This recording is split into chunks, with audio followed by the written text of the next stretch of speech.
So we're looking at Joseph Beveridge, and so the things that we have said.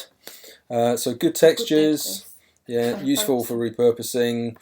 So something like scan.jpg here, if the color was removed out of this, you'd end up with just useful lines that would add visual interest to work, useful for kind of putting behind things. And similarly with the wall as well. So where you've got the paint that's peeled off here, again, this material really useful for adding just areas of interest once you start layering. I really like the popcorn image. The reason why is that again, with the colour removed, it would be very difficult to know that what you were actually looking at was popcorn, but would work really well as a texture for 3D modelling, something like that. So I can imagine that wrapped around a piece of wood on a beach, and it being barnacles or something like that, or coral or something like that. I also like the sequins, and then how it's connected with the corrupted file. Which with the sequins, for me, it's quite busy. There's a lot of different ideas just in that file. As you say, with the corrupted image, it's good. It's great to be open to accidents, but you have to know when an accident's useful. I think I'd have been more interested in seeing some of these things even closer up. So just this area, just this stuff. Absolutely. Some good stuff going on there. Yeah. It's difficult to know where the moon pink has originated from, because the textures that we're seeing in here don't seem to be reflected. This stitching, I'm imagining, is coming from this sequence. You can just make out some of the stitching in there. So perhaps that's a close-up. Really like the stitching. Can't tell where this has originated from in any of these particular images. So yeah, difficult to know. Shall we move on to the next one? So we can just close all of them.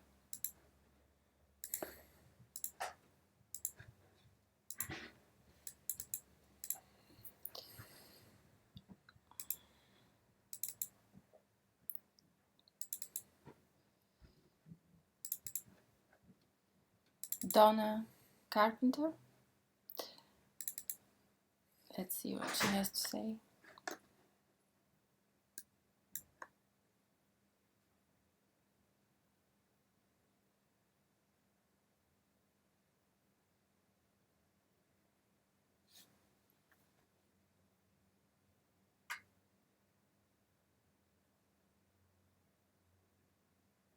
That's a good reflective. Yeah. What she's been doing. Branches. This one. It's a combination of two, I suppose, with some words. Okay, and then the manuscript. And gate. I think this is a really nice.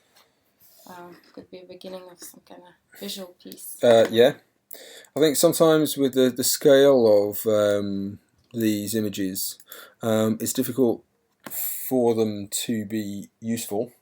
As you say, really interesting to be the start of a piece, particularly with this kind of Latin text. I'd have quite liked to see this in much more detail, really close, scanned up, and almost you could extract an alphabet from this. So just this manuscript on its own would be enough to create something interesting and useful, but I think that everything needs to be more detail. You need to watch out when you're scanning for things being cropped, because that limits the use of them. Acknowledge that it's an extract, but we're trying to preserve all of the details so that we can maximize the use of these things, and so on. So yeah, so it's a bit, not so worried about the roughness, but I'm just definitely more worried about things being cropped off. The metal grate, similarly, it's quite small. We want to, even though we've asked people to scale things down, it kind of limits the use of these things. So it's a nice combination of images. It is, yeah. I think with the branches, I'd have actually inverted it. So that instead of seeing it's maybe silver birch or something like that, but I'd have inverted it so that what is currently white is black, and then you'd be able to place the crows on there, because these crows are getting lost. Yes. Barely see them from here. So the crows are getting lost. So, but by inverting things out, you'd get a sense of the branches. And then be able to layer things up more, and again the Latting thing really is certainly is an interesting set of objects with a strong conceptual base. There's a room to play with more contrasts here in terms of color and sort of opposites within the story that Donna is trying to tell, and with the images. Yeah. So that could be explored further. Yeah.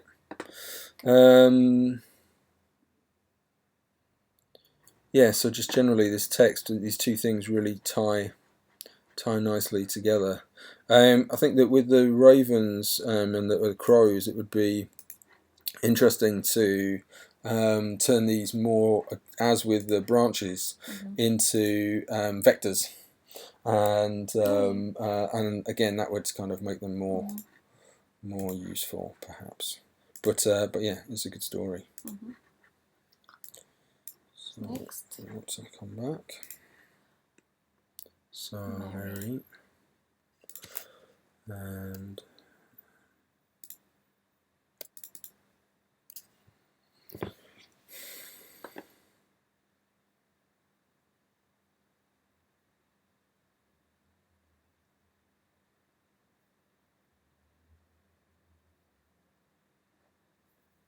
so she scanned seeds directly in Photoshop. It's interesting.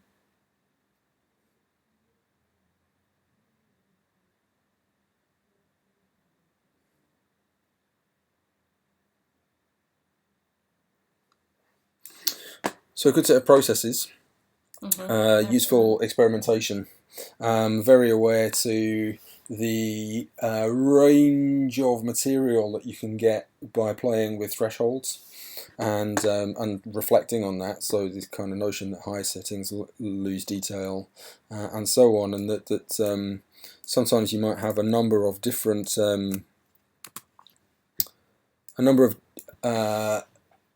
different responses based on the same process, but with different parameters. And obviously design is a very parametric approach, as much as it is intuitive as well. That's a really nice image. Quite like that. I like the idea that in here, though, there are still other sections that could be removed even further, such as this internal thing here, some of this stuff.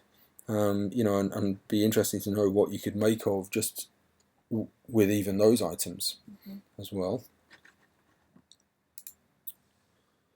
The paint thing is good. Again, often useful to just try not to work right up against the boundaries, so that otherwise you'll end up with these hard edges and you won't be able to go anywhere with it.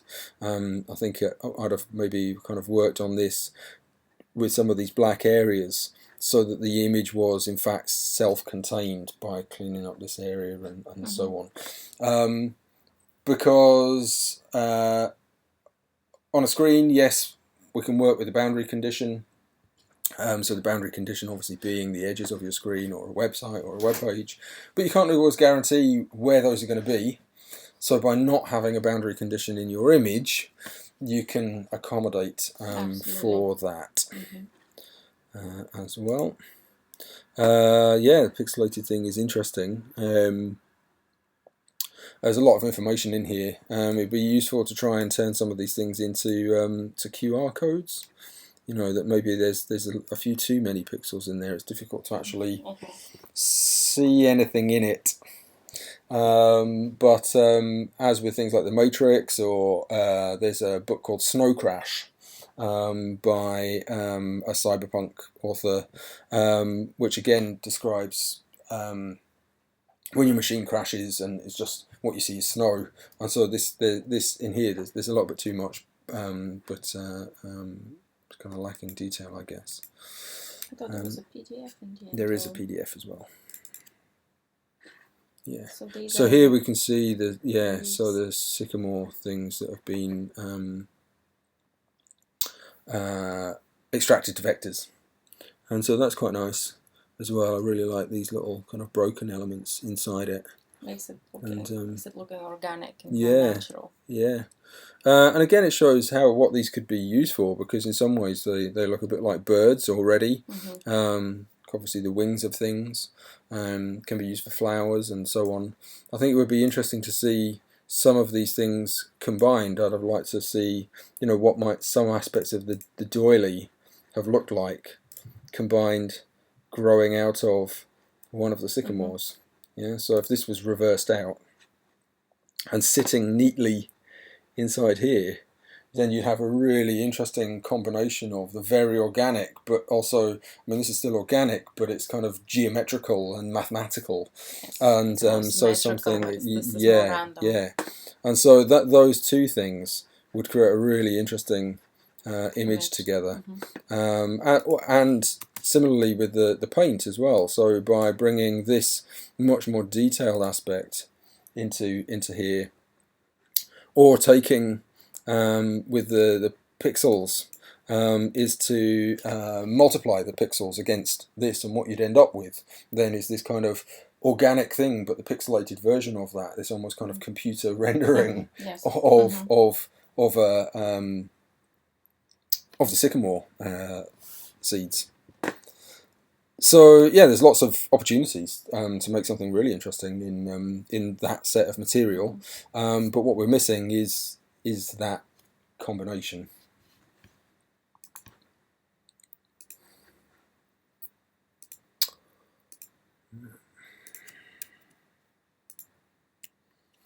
Look at that.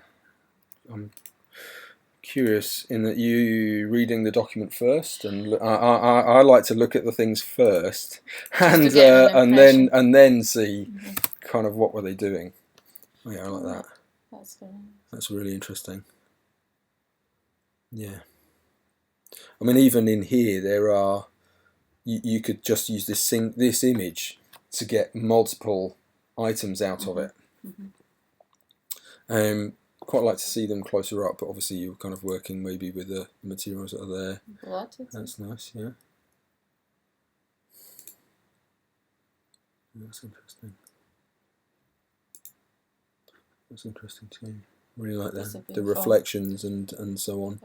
I think again that what would be really nice is to combine some of these things, the aliens, against this, that actually where you've got the reflections, that you'd combine the top half of the reeds with this as the bottom half, like in contrast. To see it and to present a contrast of these things. So let's see how she combined them. So it's a fairly loose combination. Obviously this now seems fairly bird-like against it. Well, it's a shame that the image with the water has disappeared. Yeah. Could have been used. But let's see what she's saying.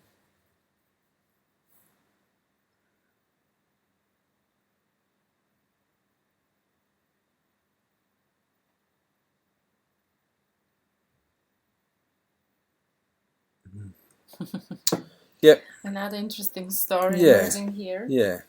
So there's a story being told, but again useful to combine this one upside down against this one, and that there's things that can be hidden in there. For example, the blood one could be just pluck the odd one out inside of it.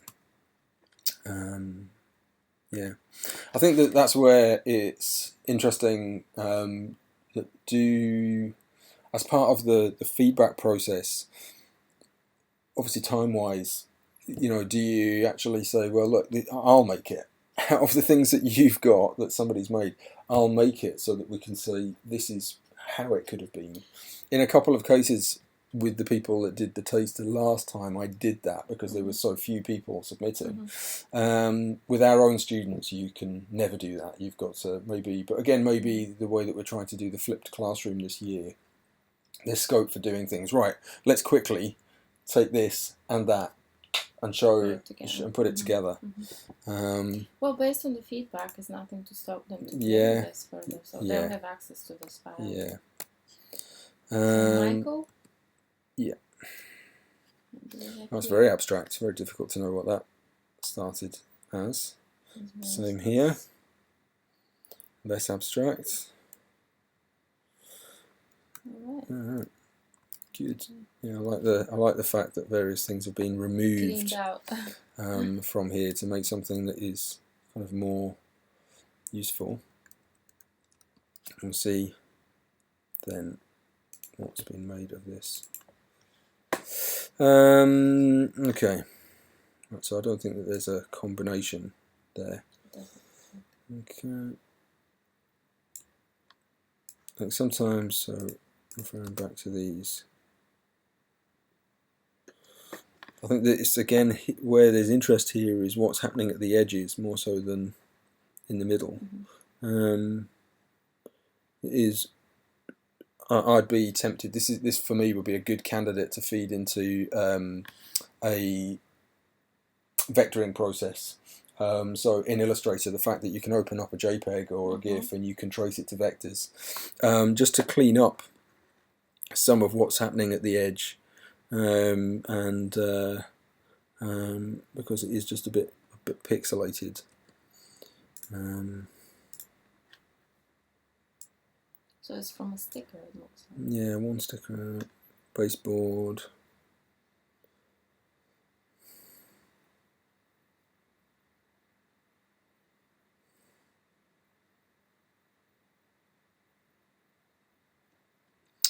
In the write-up, it's really good that he's referring to how he might see this, that actually the combination of this image with straight fonts, something kind of clean, I guess similar to what he's using for his PDF, and so that clean space.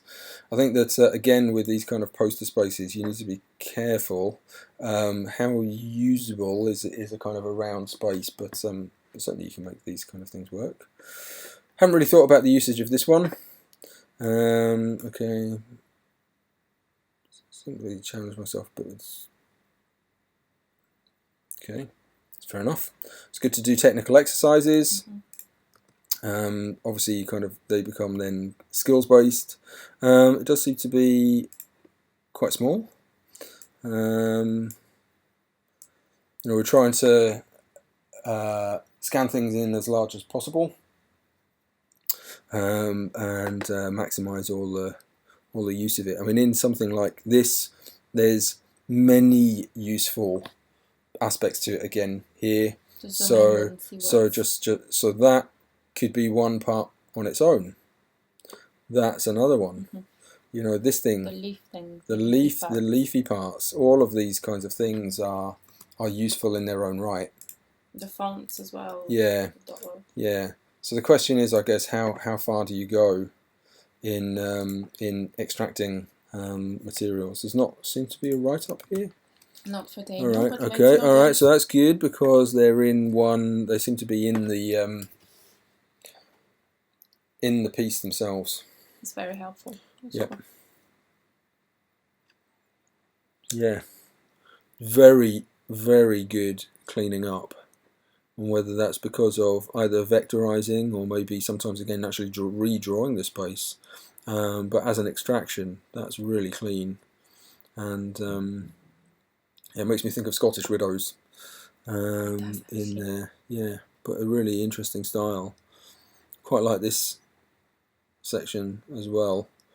But I wonder if that's been taken out further in the next image. But that's another one. Yeah. So I like the focus so far. The two that I've seen appear to be silhouettes of figures, but in unexpected and interesting ways. And certainly for use in illustration, I mean, that really nicely sells an idea. It'd be quite nice if there was just a few stars running on here as well. Right. And that's actually where you can start to see the worth of an image. Yeah, so again, just a few stars in here to sell this notion of stars and stripes in there as well. Useful to maybe just add just a tiny bit of colour in there if one of these was blue and one of these was red, and it would again seem kind of stronger. Bring it to life. Yeah, nice, really nice kit happening here. Again, here's one where there's quite a few different items in one object. I quite like the 1951, but here, just these flags are useful in their own right.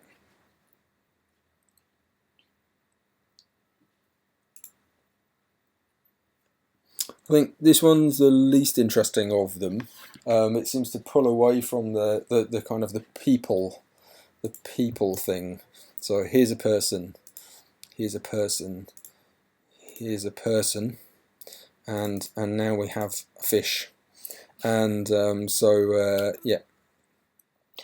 There are some There is an interesting game going on here with the. Is this meant to be a fish line or? No, I think that's seaweed, isn't it? Seaweed. Yeah. So perhaps it would be interesting to see how this contrasts with the sort of larger shapes of black and white here with the fish, but nevertheless, I think this is overall this is a very, very good. It's a very strong submission. Yeah. Yes. Yeah. Very good. Yes. Okay, so we're looking at Bruce Thompson. Good. Okay, so we can see different parts of it. Very thorough. Well, it's difficult to know quite what to look at as a result. So I guess this is what we're starting with, and it offers a whole range of things, from handwritten to the printing to the stamp here.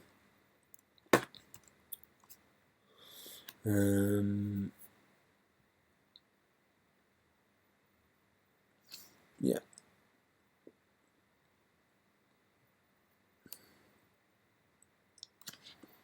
I think the thing that I'm finding most interesting about this image is I really like the wobble here, and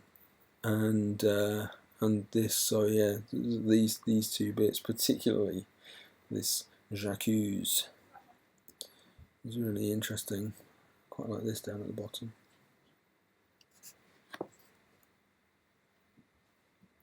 Yeah, good selection of things to start with. Again, even just these kinds of lines and stuff are interesting. Don't quite see where this stuff to do with Vivienne Westwood is coming in. Maybe I'm missing something in the write-up. So, okay.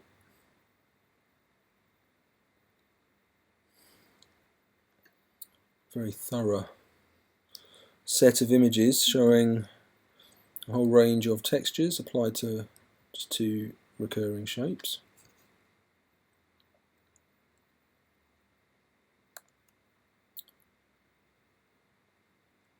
And showing them used in different ways. This is a story for a brand by the looks of it. Yeah. You've got some beautiful textures and colors, and I think here it's really the game with color and how colors intersect and mix in. Yeah. Is what's most interesting about this submission, I would say. Yep. We've just got slight inconsistency just here, just there, there, and there. Good to play with stuff, but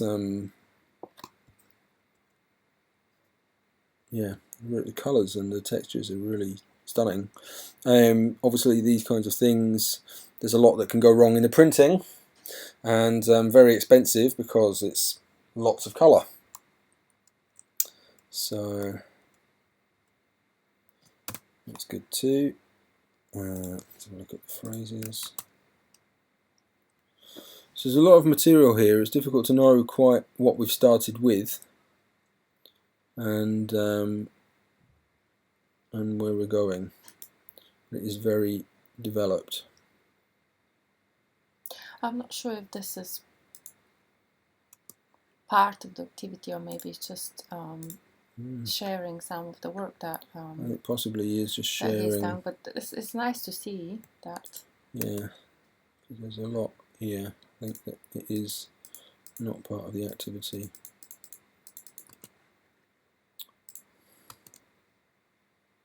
Alright, here we go. Oh, there is.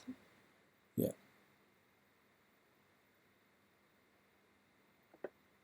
Yeah, this is, you can see things. So it looks to me like what he's found is he's found something and now he's experimenting with it to see which other fonts might suit as well. There it is. Oh, that's a real thing, I mean, clearly. So I think that as you're right here that these are examples of work that already use these techniques prior to actually doing the exercise. Okay. That's Evelina.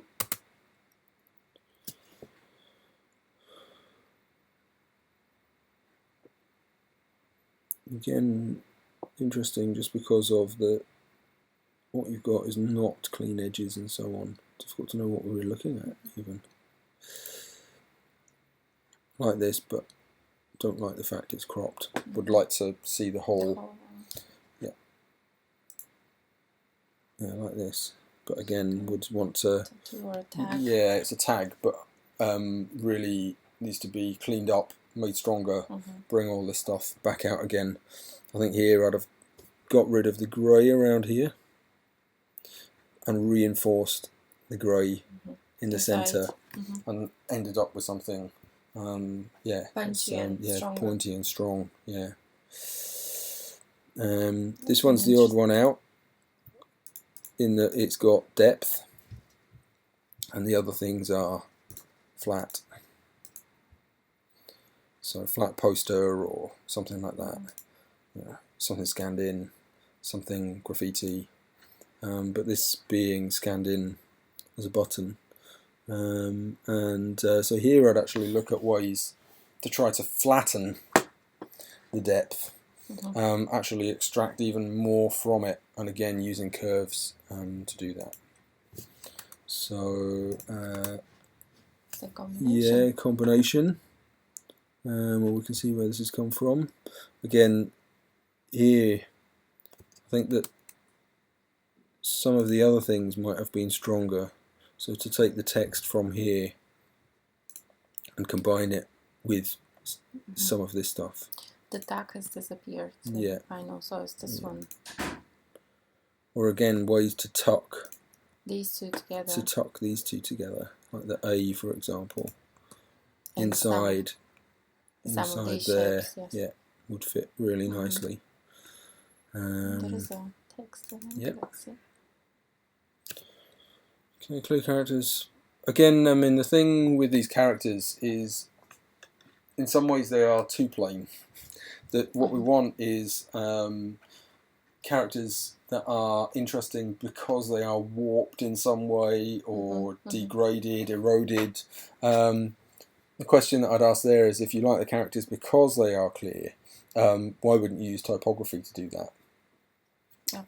Whereas with the other one, what's interesting about it is textured. So yeah, in there. yeah, I'm not sure I'd use it as a button on the web. It's got too much going on, and again, there's a move away from buttons to things that are clearer, flatter.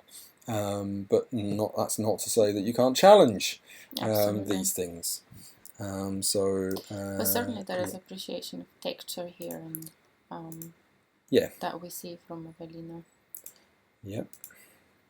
And so Piotr yeah.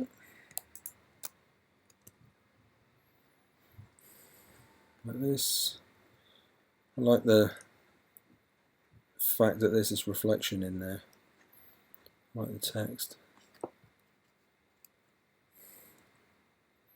Banksy. But where it's been, yeah. Not sure about these faces. Obviously, you're so used to seeing the balloon there. Something Egyptian, Britannia. Right, I can see how this ties with this. Difficult to see how the Egypt thing ties together. This is interesting, the result of what's happened, and I can see the Black Watch being tied into this image, that actually instead of her losing her balloon, she's lost her dad. Something like that. The effect on families when somebody goes to war is interesting. I think that with the Egyptian one, what we would want to see is quite where these elements could be folded together. One of the things with the Britannia thing is images of Boadicea. So Boadicea, famous warrior queen of oldie Britain, Roman era Britain, and and there's something there that's interesting that ties together kind of the Egyptian with a notion of a warrior queen, and so on, or somehow to bring those two together. So we'll read the document and see. Right.